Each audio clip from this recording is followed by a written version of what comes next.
tahun pertama kepemimpinan kami air sama jalan yang ada di Kubu. Berarti Agar supaya 2 tahun kepemimpinan air betul-betul air Telaga Waje bisa dinikmati oleh masyarakat Karangasem. berarti Terutama sumbernya dari air beli. air Telaga Waje itu sudah dicari itu kan hampir dari tahun 2014 air Telaga Waje itu sudah terpasang. Udah naik betul ya? Pipanya udah Terpasang. infrastruktur airnya sudah ada. Ah, Cuma baru bisa mengalir ke Kubu ini yang paling ujung Betul. Telaga Waje itu baru kepemimpinan Pak Dedane selama 1 tahun periode pertama. Oh.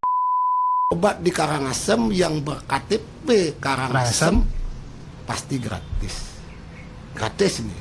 oh, oke. Gratis ya. Nah, apabila ada masyarakat yang belum terdaftar itu tinggal memperlihatkan surat keterangan dari rumah sakit. Nantinya baru diproses oleh dinas sosial, gratis. Semua gratis. Begitu juga dengan masyarakat yang tidak memiliki kendaraan untuk berobat ke rumah sakit. Ya. Sudah disiapkan yang namanya mobil antar jemput pasien, itu ya. AJP itu ya. AJP itu. Ya. Nah itu penggunanya ternyata harga air PDAM di Kabupaten Karangasem itu adalah paling murah Paling murah di Bali. di Bali. Oh ya? Ya, paling murah harga tarif PDAM di Karangasem. Maka dari itu makanya ada katanya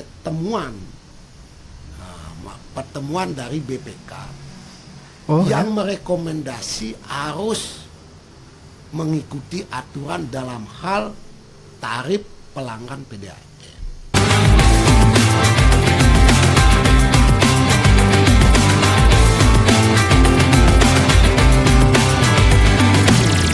Om Swastiastu, Semeton Anyus Bali.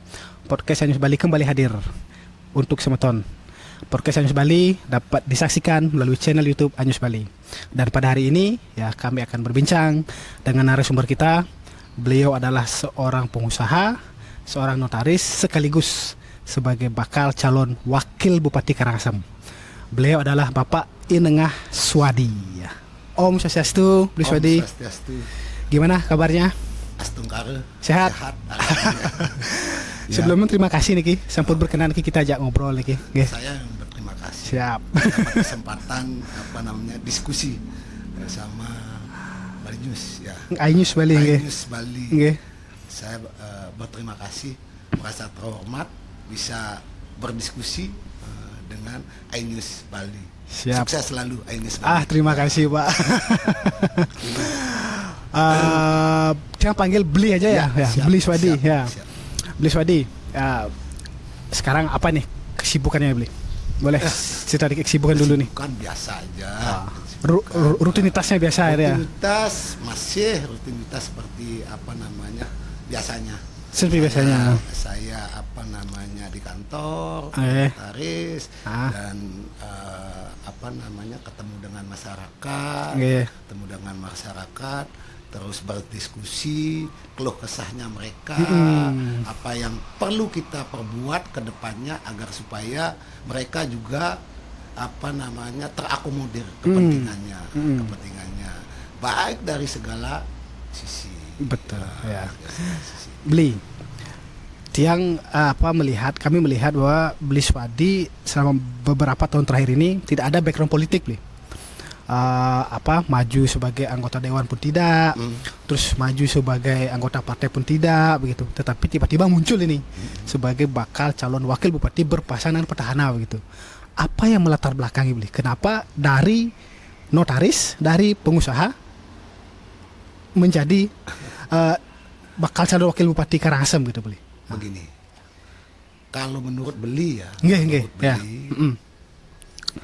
di awal mungkin ini karma Beli harus mengabdikan diri ya.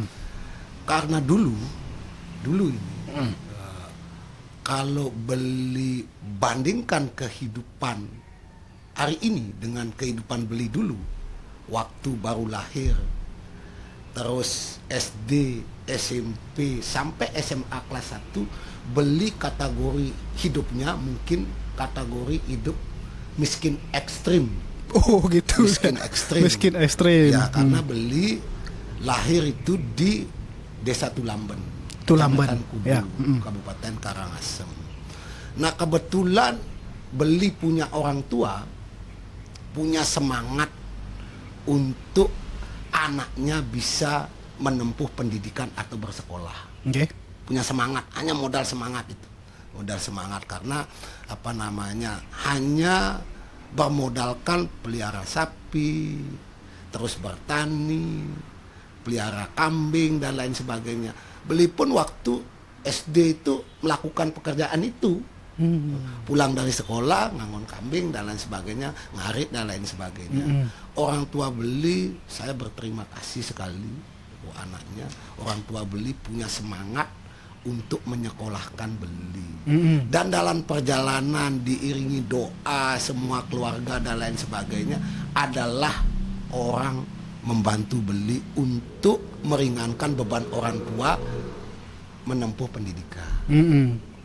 Pada saat itu adalah menginjak kelas 2 SMA di Singaraja. Oh, SMA di Singaraja. SMA-nya di Singaraja.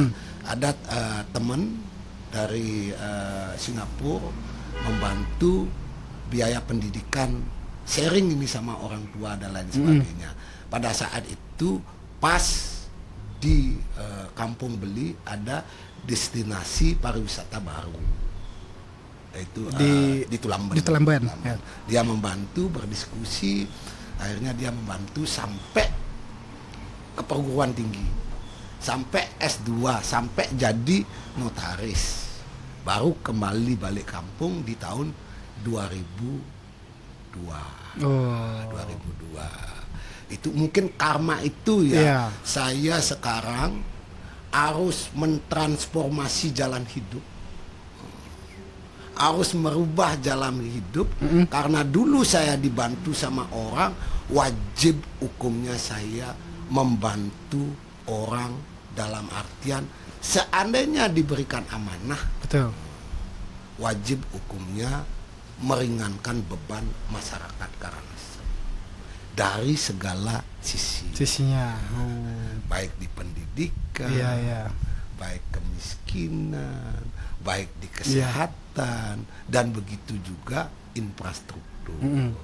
Itu Jadi gini sejarahnya. itu yang melatar belakang ya. Itu yang melatar belakangi. Kenapa beli artinya berkenan untuk maju begitu ya, di pilkada kali ini begitu ya. Itu keputusan sebenarnya bukan kalau tidak jalan hidup enggak. Saya Bukan ujuk-ujuk juga begitu, bukan. enggak ya? Karena terus terang aja, Astungkar kehidupan hari ini beli sudah ada di zona nyaman.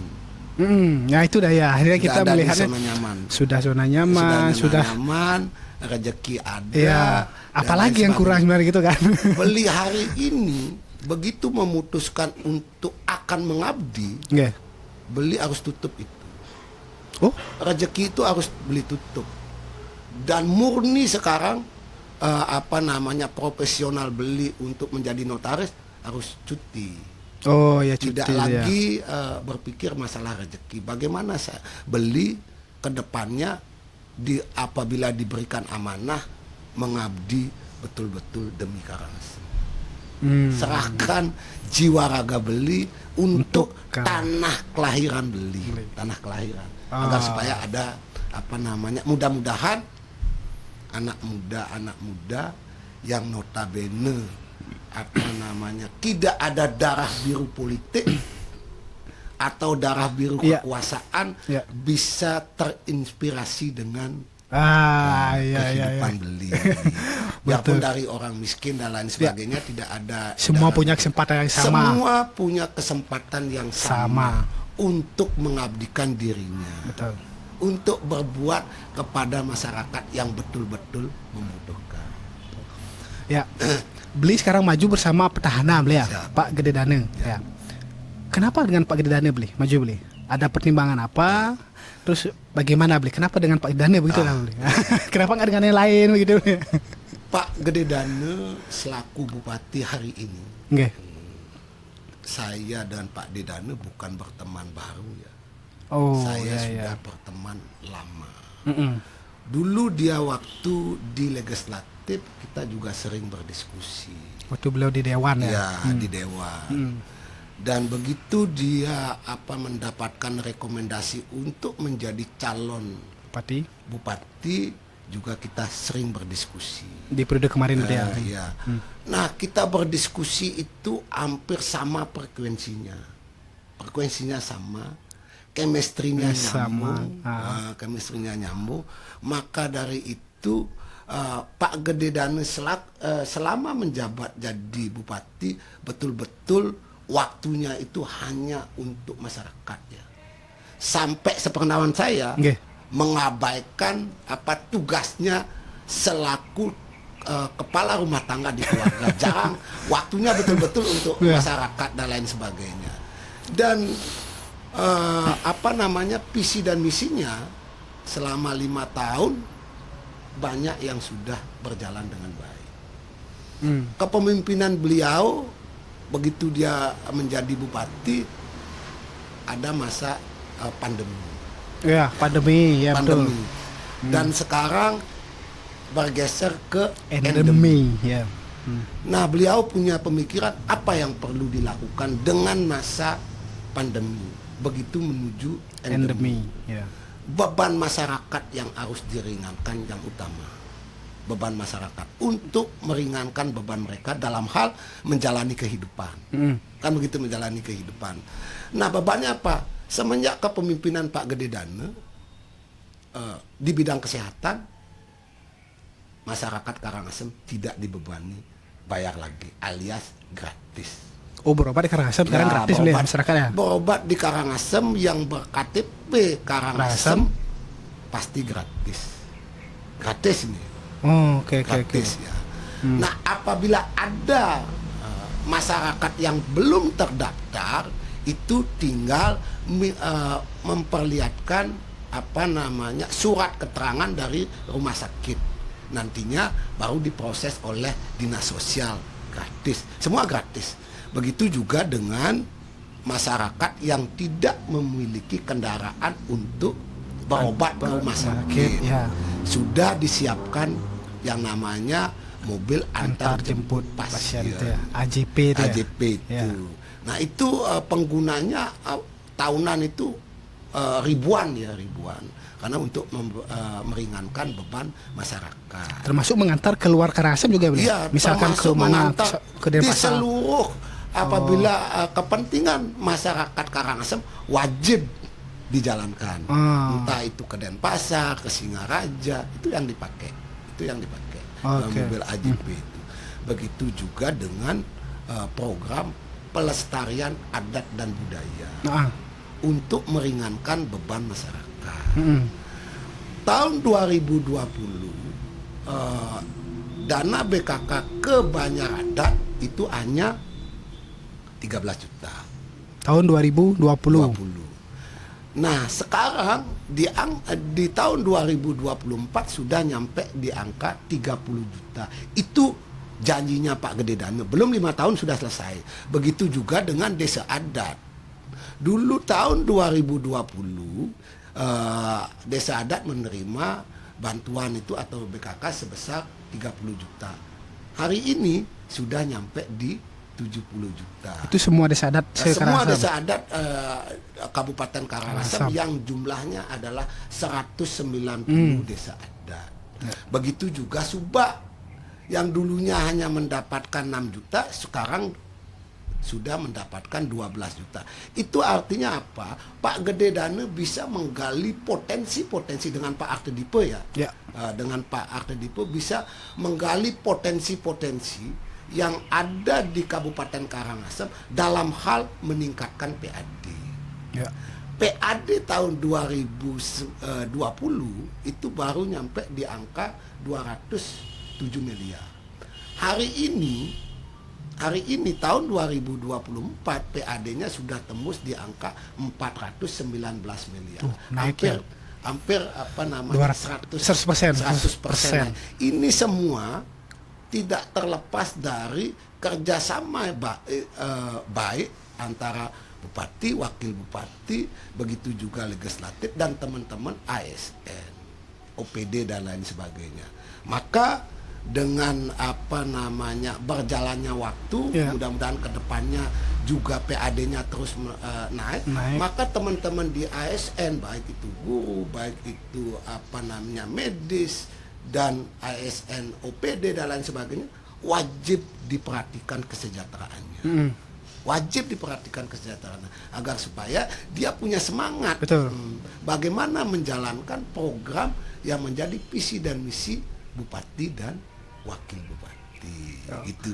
Jadi itu yang melatar belakangi kenapa berkenan berpasangan dengan saya berpasangan, dan saya merasa menjadi orang yang tidak punya latar belakang politik.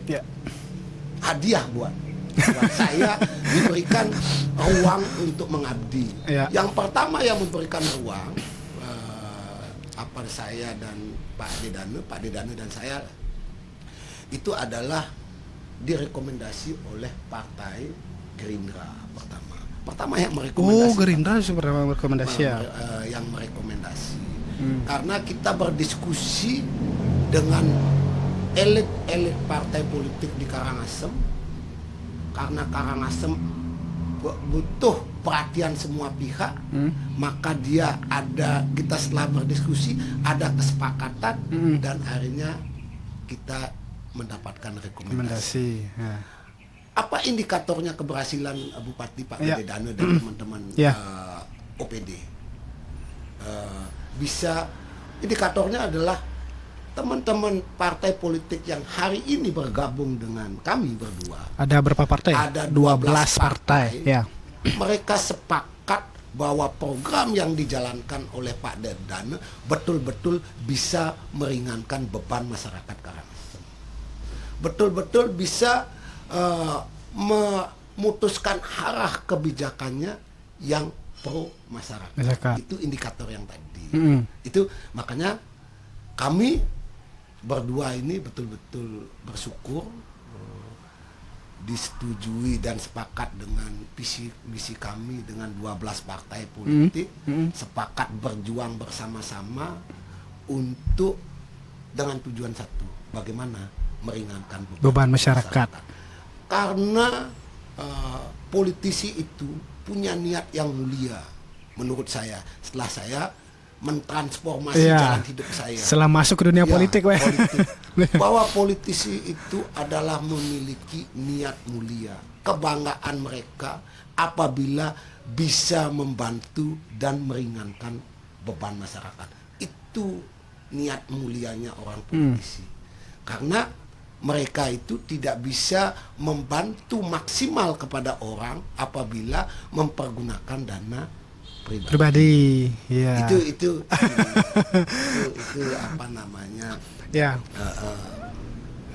itu yang menjadi tolak ukur tolak ukur bagaimana beliau akhirnya berkenan untuk terjun ke dunia politik ini, begitu ya. Satu lagi itu kaum milenial dan Gen Z. Milenial Gen Z ini betul-betul menjadi garda terdepan apabila saya diberikan amanah. Apa yang mau dilakukan beli terhadap milenial Gen Z ini beli? Itu adalah aset, terutama di Karangasem, aset negara dan aset Kabupaten Karangasem. Karena mereka lah yang berpeluang dan itu wajib hukumnya akan meneruskan estafet kepemimpinan Karangasem. Karangasem ada di pundak mereka sekarang. Maka saya mengajak kaum milenial, Gen Z dan lain sebagainya, mari kita berjuang bersama-sama. Anda punya gagasan, ide, pasti dengan semangat Anda pasti nyampe di tempat itu. Tidak ada batasan tentang itu. Harus kita bekerja sama karena masa depan Karangasem ada di pundak mereka. Maka segala kebijakan dan keputusan wajib hukumnya melibatkan mereka dalam hal membangun kabupaten Karangasem. Seperti apa nanti pola yang lakukan untuk melibatkan mereka nih, Satu pasti kita ajak karena muda-muda di Karangasem betul-betul sekarang pendidikan sudah kita bekali dalam sebab pemerintah hadir dalam hal pendidikan. Pendidikan di Karangasem baru kepemimpinannya Pak Gede Dane juga ada Universitas Negeri di Karangasem. Kita siapkan ruang itu juga pelatihan-pelatihan kita siapkan kemana arah mereka untuk menjalani hidup ke depan. Ada yang berpolitik, jangan anti dengan politik. Mari kita bersama-sama. Kita akomodir itu apabila nantinya akan mengambil keputusan, kita duduk bersama. Apa yang perlu dilakukan? Yang pro adik-adik milenial dan Gen Z. Gimana supaya mereka punya kesempatan yang sama dalam hal membangun Karangasem dari segala lini. Kalau dia bergerak di UMKM, mari support kita. Apa yang menjadi kendala? Apakah kendala pendanaan? Apakah kendala pemasaran? Pasti pemerintah hadir. Kalau kendala pendanaan, kita hadir, kita ngomong sama lembaga keuangan. Karena ada program-program khusus tentang itu yang namanya KUR. Kalau pemasaran, pemerintah yang wajib hadir memasarkan. Contoh misalnya di semua hotel memasarkan produk-produk lokal. Welcome pakai produk lokal. Betul-betul supaya anak-anak muda kreatifnya dia jalan dan kesempatan untuk berkarya tidak dibatasi. Begitu ininya agar supaya bisa betul-betul untuk jalan. Gen Z dan milenial itu ya boleh ya. Oke boleh. Terus minum dulu ya. Terima kasih. Ayo minum sama.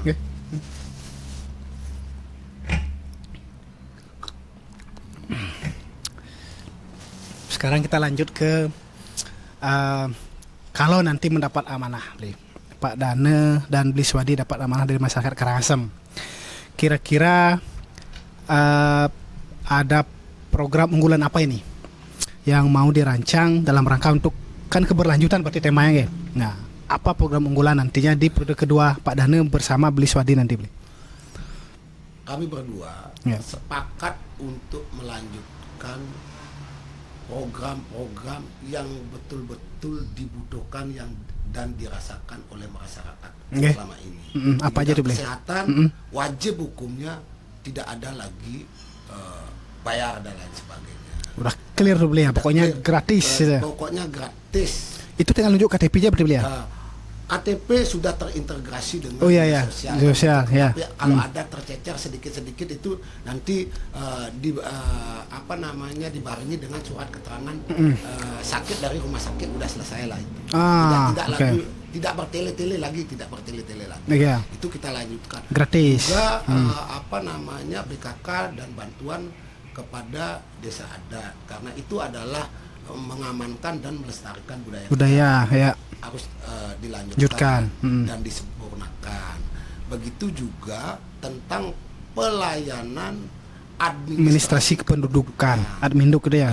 Kependudukan itu juga kita lanjutkan. Sekarang tidak lagi berbondong-bondong lagi bikin KTP atau KK ke Capil, cukup di kantor kepala desa. Kantor desa. Cukup kantor kepala desa sudah bisa dia melakukan itu. Paling jauh di kecamatan. Udah bisa itu. Begitu juga mengurus apabila ada warga yang meninggal yang mau mengurus surat kematian atau surat kematian, itu mendapat santunan 2 juta. Itu sudah berjalan. Sudah itu kita lanjut. Istilahnya dana santunan kematian gitu ya. Ada dana santunan kematian. Dan begitu juga pemerintah selama ini kepemimpinan Pak Gede Dane dan Pak Wayan Artudipe adalah tentang hadirnya pemerintah pada saat ada yakni, ada dewa yakni. Pemerintah hadir untuk meringankan beban mereka juga. Itu ada namanya Pungil. Ada Fitriyadnya juga hadir pemerintah, sudah ada aturannya.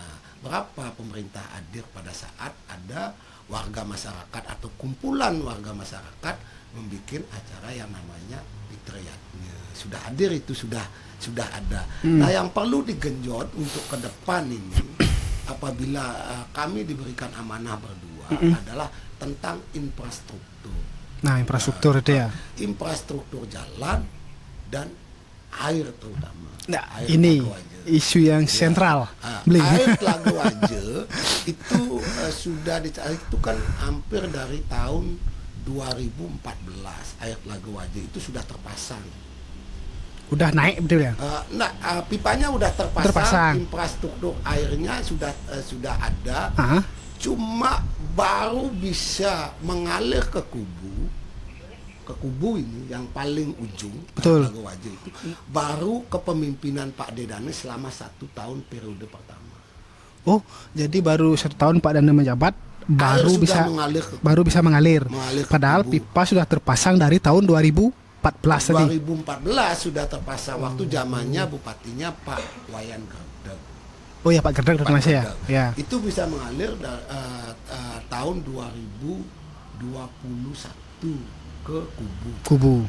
dan terus beriringnya waktu sudah ada sekarang hampir 5 desa ya, 5 desa sudah menikmati air itu yang di kubu. Di 5 desa sudah aman airnya Pak ya? Belum sampai karena desanya kan begini, ada yang di atas, Oh, oke. ada yang di bawah kan. Iya, iya, kalau betul, di kubu betul. itu, Iya, iya. nah, yang di bawah, di atas itu belum semua. Oke. Belum semua. Mm-mm. Ini yang kami sudah sepakati dengan Pak Dedane. Tahun pertama kepemimpinan kami, air sama jalan yang ada di kubu. Berarti Agar supaya 2 tahun kepemimpinan air betul-betul air Telaga Waje bisa dinikmati oleh masyarakat Karangasem.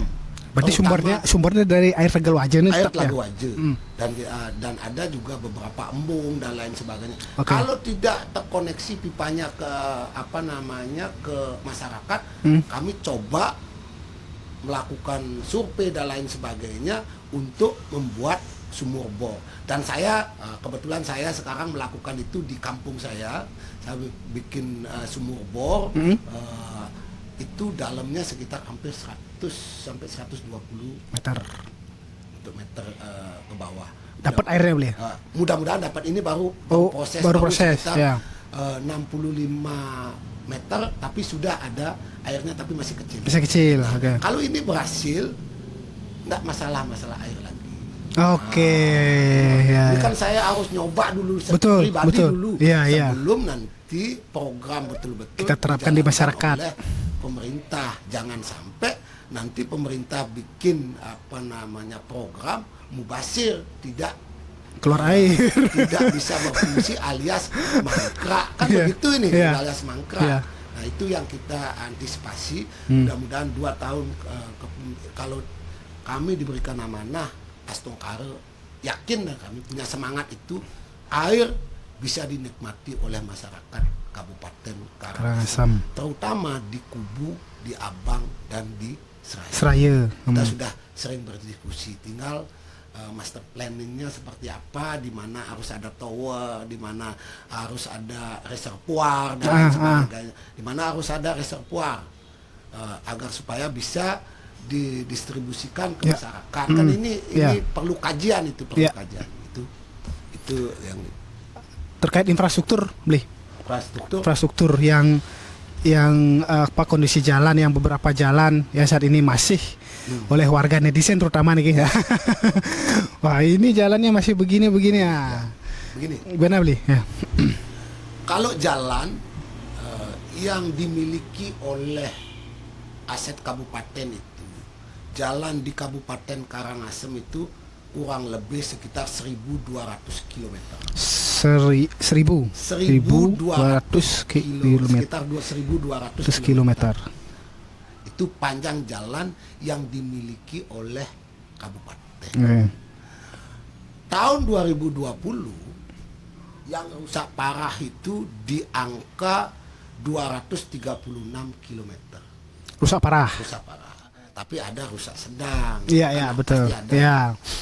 Nah, kepemimpinan Pak Gede Dane dan Pak Arde bekerja sama dengan OPD dan lain sebagainya, itu sudah bisa diperbaiki seluas 171 km. Oh sudah, yang rusak parah tadi itu ya. Baru bisa diperbaiki 171 km. Oke. Nah, sisanya itu pasti 1-2 tahun ini yakin kami berdua bisa menyelesaikan itu. Sisanya itu ya. Tapi jalan rusak itu kan pasti bertambah setiap tahun karena dipakai. Kan dipakai terus, ya, dipakai ya, ya. terus. Dilewati Dan truk segala dilewati macam. truk dan lain sebagainya. Ya, ya. Pasti juga nambah. Ya, ya. Nanti bagaimana karena kebutuhan dasar atau kebutuhan pokok masyarakat sudah selesai, terutama di bidang kesehatan, di bidang pendidikan. Oke. Itu sudah selesai, melestarikan adat budaya jadi sudah jalan, kan begitu. Nah sekarang fokus kepada infrastruktur dan air. Oke, kebutuhan pokok dulu ya. Ya. Di awal kebutuhan pokok karena pandemi itu, kan beban masyarakat sangat Betul. berat itu, sangat berat. Nah kalau infrastruktur sekolah dan lain sebagainya, sekarang sudah tidak ada lagi sekolah yang bocor. Kira-kira seperti itulah. Ya. Karena sudah betul-betul tahun kemarin itu hampir hampir setiap sekolah itu mendapatkan rehab sekolah agar supaya tidak lagi bocor, supaya bisa sekolah dengan nyaman, aman dan lain sebagainya. Begitu juga di bidang olahraga. Sudah sekarang ada tribun di stadion dan lain sebagainya juga bikin. Nah fasilitas umum yang betul-betul ingin dinikmati oleh masyarakat, mudah-mudahan kedepannya kita bisa hadirkan semua. Artinya dalam 2 tahun nanti ke depan kalau misalkan diberi amanah oleh masyarakat, sisa jalan rusak ini jadi prioritas dia. Ya, karena apa? Akses itu penting sekali. Betul. Ya. Penting sekali untuk melancarkan ekonomi ya. Betul. Mobilitas masyarakat juga. Masyarakat, kebutuhan ekonomi, pasti harganya tidak terlalu mahal apabila jalannya lancar. Nah, sekarang masyarakat kayak di di Kubu daerah saya itu, masyarakat sampai sekarang beli air dan lain sebagainya mahal loh. Mahal. Ya. Nah, karena pemerintah itu hadir di kebutuhan pokok dulu. Nah mudah-mudahan kedepannya 2 tahun ini bisa itu selesai. Saya rasakan itu. Oke. Clear tuh beliau. Ya. Nah, sekarang kalau kita bicara hal sisi lain lagi dari Karangasem. Ya ini kemiskinan. Ya, ini yang memang lumayan sering disorot begitu, kemiskinan di Karangasem begitu. Bagaimana pandangan terkait kemiskinan Karangasem ini? Salah satu keberhasilan kepemimpinan Pak Gede Dane dan Pak Wayan Artidipo dan teman-teman bekerja sama dengan teman-teman ASN, OPD dan lain sebagainya, itu adalah mengentaskan kemiskinan. Salah satunya. Tahun 2020 data yang saya punya itu orang miskin ekstrem di Karangasem itu sampai 639 kakak. Ekstrim. Ya. Kemiskinan ekstrim ya. Sampai hari ini bisa dientaskan itu. Hari ini itu sudah di angka 48 kakak. Sekarang 48 kakak ya? 48 ya ekstrimnya ada. Ya, berdasarkan data dari BPS. Begitu itu gininya. Nah, kalau kemiskinan itu kita tidak bisa melihat dari satu indikator. Harus kita melihat multidimensi. Betul. Parameternya banyak. Banyak. Ya. Ada orang miskin yang tidak punya rumah, tapi dia bisa menghidupi kebutuhannya sehari-hari. Kebutuhan pokoknya lah. Kebutuhan pokoknya. Ada miskin orang yang lansia, karena dia punya rumah, tetapi dia sudah tidak bisa bekerja. Karena sudah pensiun ya. Iya benar ya. Kalau dia mencari kerja juga susah karena tidak dianggap oleh pemberi jasa pekerja itu tidak produktif lagi. Mampu ya. Tidak produktif lagi untuk melihat dia punya rumah, tapi dia tidak bisa makan. Kan begitu. Dia sudah punya rumah. Ada juga dia cukup untuk makan, dia punya rumah, tetapi dia tidak bisa menyekolahkan anaknya. Ada seperti itu, dalam artian ada beban sekolah dianggap tinggi, makanya pemerintah juga hadir memberikan pendidikan juga gratis. Kalau orang yang tidak punya rumah diberikan Bantuan rumah. Kalau yang tidak punya penghasilan diberikan namanya BLT. Itu datanya harus nanti setelah mudah-mudahan beliau dapat amanah dengan Pak Bupati, harus dilakukan verifikasi faktual dan betul nggak seperti itu. Betul, ya. Agar betul-betul berapa sih jumlah kemiskinan. Miskinan. Jangan berasumsi bahwa semua penduduknya miskin. Kan begitu, semua menganggap miskin. Nah, keberhasilan itu nanti ke depannya masing-masing desa atau kepala dusun, desa terutama, kita ada istilahnya anggap lomba gitulah, anggap lomba. Siapa yang bisa mengentaskan kemiskinan? Oh, dibuat semacam kompetisi, ya. Kompetisi. Siapa yang bisa mengentaskan kemiskinan yang betul-betul zero? Nanti kita kasih reward.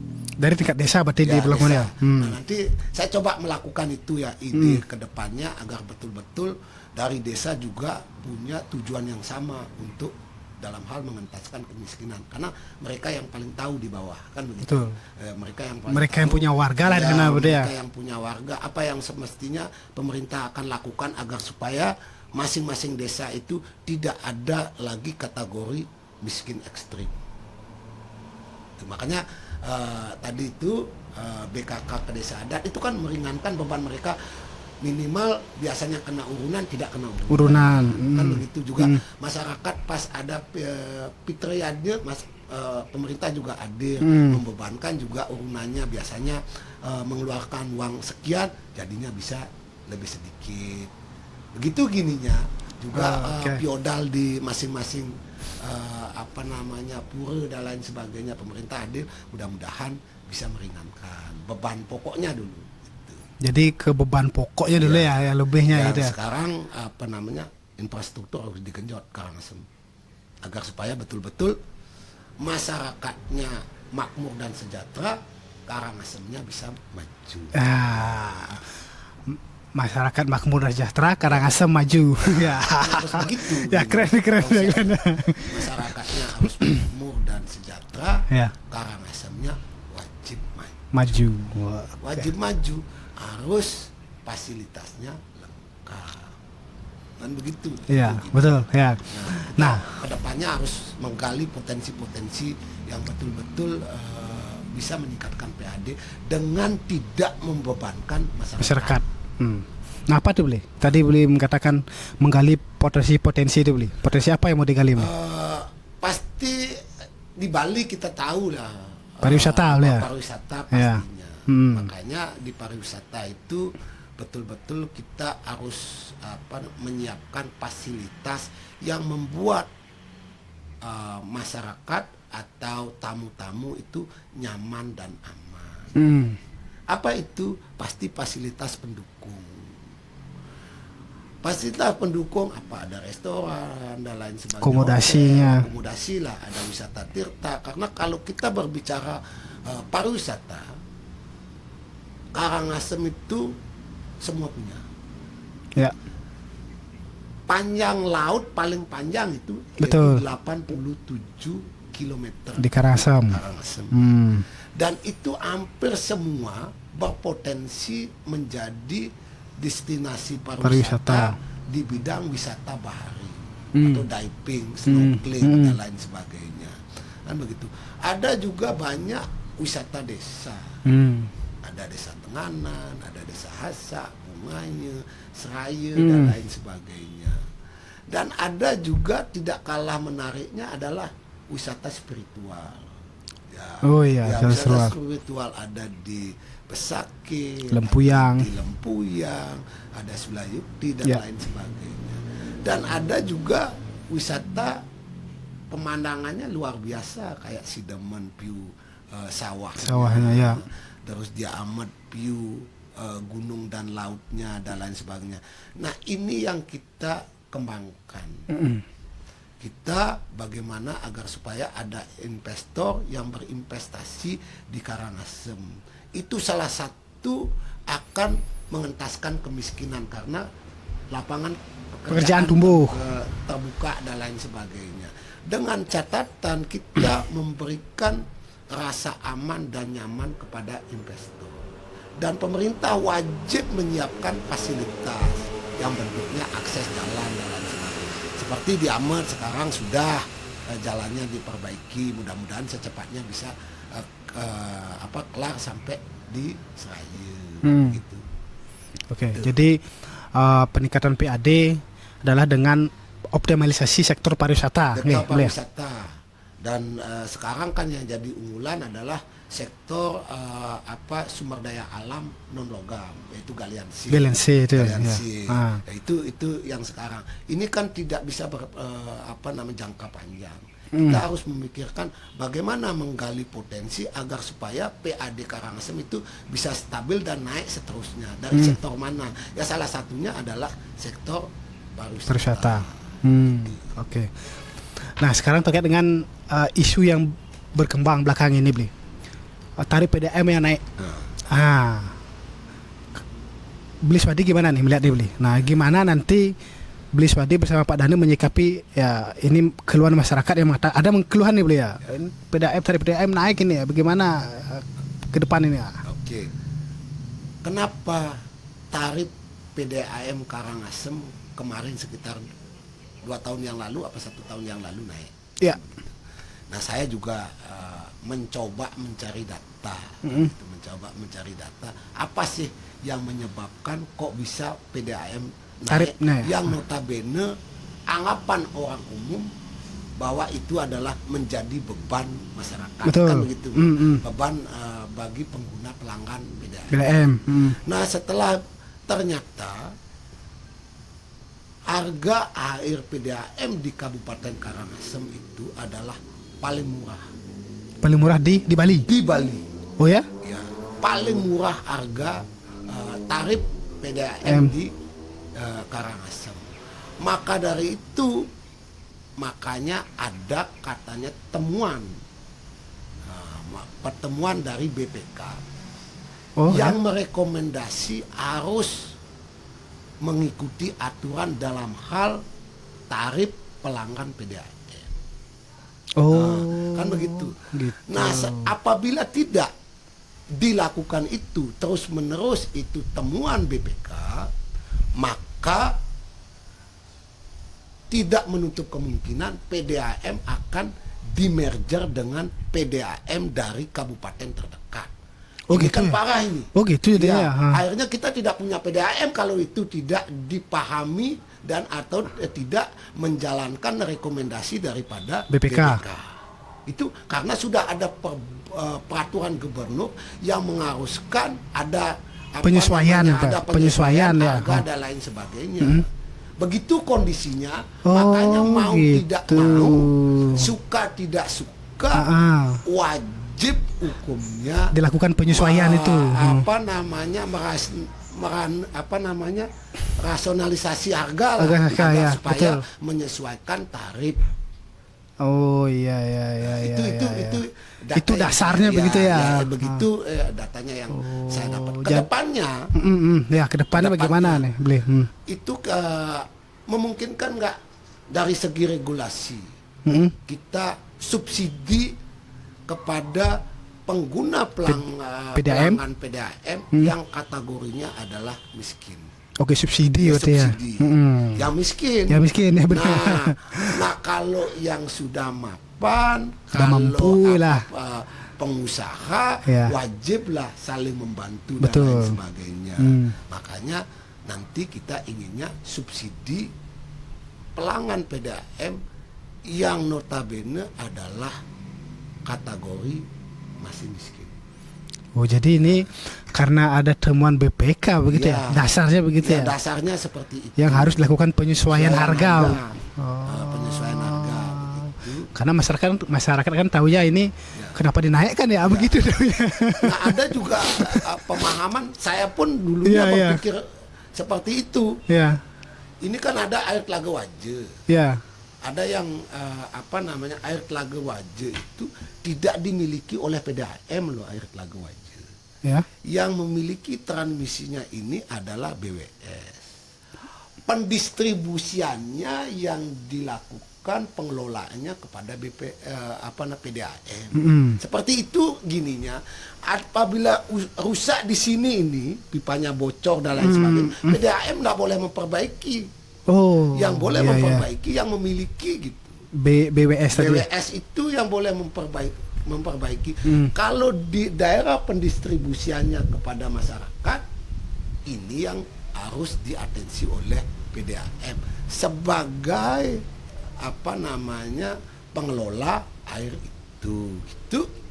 Oh, gitu. Begitu ternyata seperti itu. Seperti itu. Mekanismenya. Mekanismenya Makanya kan begitu kita, ya. bingung juga kan. Iya. Kenapa menaikkan PDAM? Yang notabene adalah kebutuhan dasar, kebutuhan dasar itu ya. adalah kebutuhan dasar yang notabene memberatkan masyarakat kan. Ya. Nah ternyata seperti itu aturannya kan, jangan sampai saya mengajak karena saya orang hukum ya, hukum, tahu regulasi dan lain sebagainya. Betul. Apabila ini tidak dilakukan, resikonya seperti ini. Kita tidak punya perusahaan PDAM kalau itu betul-betul dimerger dengan kabupaten yang lain. Parah kita Karangasem. Padahal Karangasem tidak kekurangan air. Harusnya Pak ya. Harusnya kan tidak kekurangan air sampai kita bisa menyuplai air ke Lungkong. Lungkong kan dari Karangasem juga dari Telaga Wajah. Telaga Wajah itu ya. Seperti itu. Nah, masyarakat sekarang Karangasem kekurangan air dan lain sebagainya. Nah, mudah-mudahan semua pemimpin Karangasem yang sudah pernah mengabdikan di Kabupaten Karangasem pasti memiliki kelebihan dan kekurangan. Mudah-mudahan dengan hadirnya saya di sana, mudah-mudahan bisa menyempurnakan itu. Saya punya semangat itu. Saya punya semangat itu. Untuk bagaimana mengabdikan diri saya dengan tulus buat tanah kelahiran saya di Kabupaten Karangasem. Oke. Ya. Sekarang kalau kita bicara tentang sisi lain lagi, Bli, Karangasem, nelayan dan petani.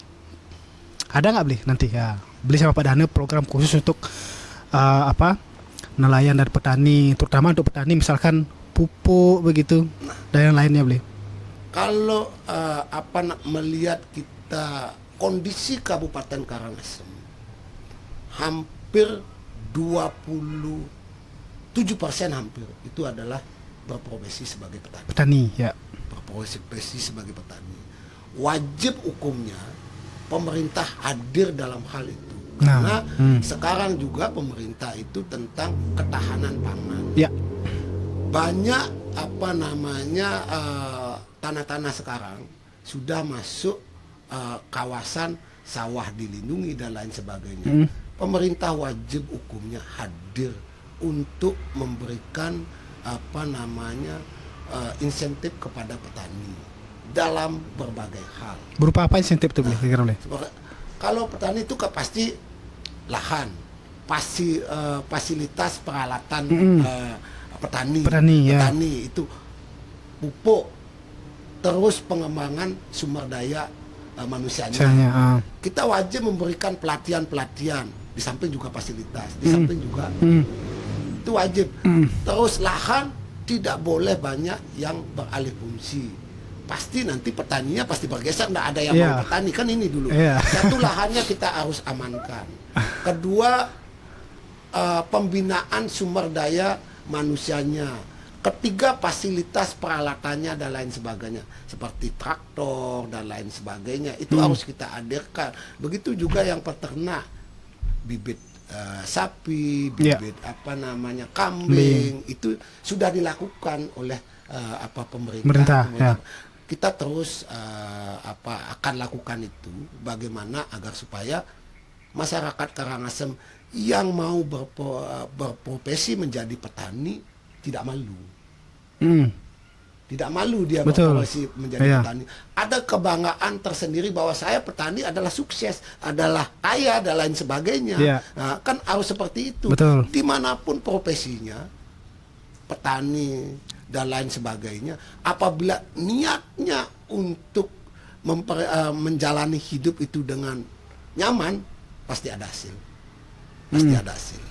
Ya. Itu pasti akan Cuman sekarang bagaimana pemerintah hadir untuk membantu apa yang menjadi kebutuhan mereka begitu kebutuhan ya. mereka. Ya. Yang pastinya yang 3 itu tadi itu. Ya. Satu, lahan, Peralatan, pembinaan, terus fasilitas. fasilitas, Termasuk juga pupuk. pupuk ya. Memungkinkan kita subsidi, sudah ada subsidi dari pusat, memungkinkan untuk subsidi dari Pemda, wajib kita lakukan. Sehingga lebih terjangkau lagi ya. lebih terjangkau harga pupuknya dan lain sebagainya. Oke. Ya. Toh itu semua adalah demi keberhasilan. Mm. Nah, kadang-kadang petani kan kendalanya di pemasaran. Betul. Sudah menghasilkan nih, udah panen nih, Ya, beli nggak ada. beli nggak ada, kan begitu. Iya. Ah. Nah, makanya sekarang kita sudah Pak Bupati dan Pak Wayan Artedipe sudah ada yang namanya Persiroda. Persiroda, perusahaan milik daerah lah. Oh, PT, persudahnya ada persudahnya gitu ya. Sudah dibikin itu. Mm. Dan sudah dibikin. Nah, inilah yang mengakomodir semua urusan petani yang tidak bisa dikelola oleh petani, akan ini perusahaan ini yang mengelola. Harganya tetap terjangkau. Termasuk hasil panen Hasil betul. panennya nanti dia yang punya memasarkan dan lain sebagainya. Oke. Persirodanya ini.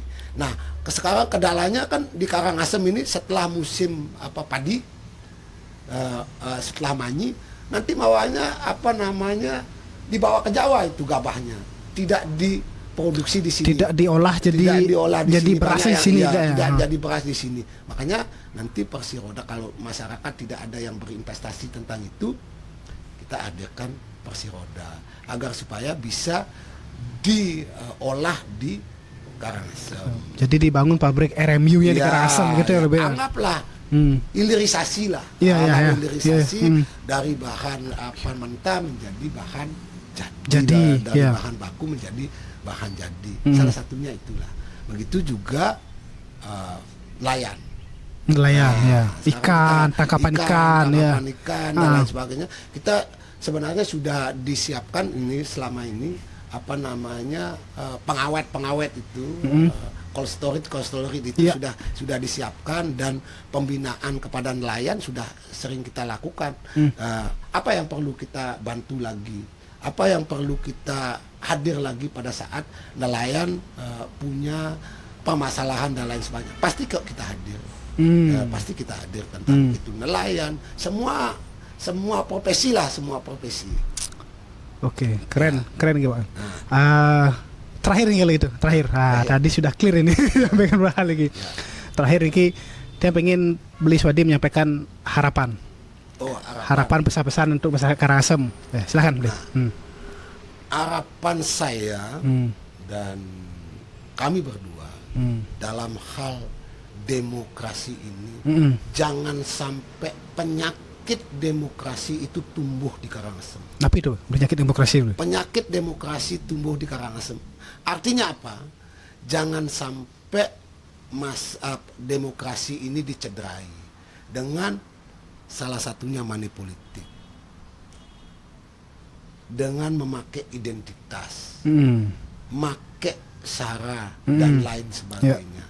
Kami ingin demokrasi berjalan dengan aman, tertib, Fair, lancar. Apa yang menjadi moto demokrasi adalah luber. Kami menginginkan itu, dan kami berdua sepakat dan berjanji untuk itu, tidak mencederai demokrasi. Supaya masyarakat betul-betul disuguhkan dengan pilihan calon hari ini. Pilihan calon hari ini, betul-betul masyarakat disuguhkan mana calon yang memiliki rekam jejak, mana calon yang memiliki ide dan gagasan, mana calon yang memiliki inovasi dan solusi untuk kepentingan masyarakat, supaya masyarakat betul-betul bisa menentukan itu dengan hati nurani. Itu yang kami harapkan. Jangan sampai kita mencederai demokrasi. Masyarakat sekarang sudah sama-sama pintar untuk menentukan pilihan. Mudah-mudahan saya berharap dengan ketulusan mereka memilih yang betul-betul memiliki kriteria yang tadi itu, rekam jejak, ide dan gagasan, solusi, dan bagaimana arah kebijakan untuk dilakukan di Kabupaten Karangasem. Sip. Dan Anus Wadi siap untuk berkompetisi tanpa mencederai demokrasi, betul ya? Pasti kami punya semangat itu. Kami hadir, mudah-mudahan tanggal 22 ditetapkan, kami pasti lakukan itu, tidak mau mencederai demokrasi. Apalagi merendahkan harkat martabat masyarakat Karangasem dengan membeli suara mereka. Tidak ada rumusnya dari Nengas Wadi dan Pak Dedane. Karena kami pastikan bahwa bisa membayar itu dengan program yang notabene adalah pro masyarakat. Pro masyarakat ya. Membayarnya bukan dengan uang tapi dengan program yang pro masyarakat. Dan Oke. meringankan beban masyarakat untuk menjadi masyarakat makmur dan sejahtera. Karangasem Asam ya menjadi maju. Oke, luar biasa. Baik, suksema Beli Swadi Suksema. atas perbincangannya yang sangat hangat. Terima kasih. Ya. Terima kasih sekali. Ya. Saya diberikan kesempatan untuk berdiskusi, mencurahkan ide dan gagasan saya demi Karangasem ke depan. Terima kasih buat Ainus Bali. iNews Bali Ya. dan juga pemirsa, pendengar iNews Bali juga. Sukses selalu iNews Bali. Mantap. Terima kasih ya Beli. Nggih, semeton Ainus Bali khususnya semeton Karangasem ya. Demikian perbincangan kami dengan bakal calon wakil Bupati Karangasem Beli Nengas Wadi ya. Kami kabarkan pada semeton Karangasem lah yang memutuskan siapa yang akan dipilih ya. Demikian perbincangan kami ya.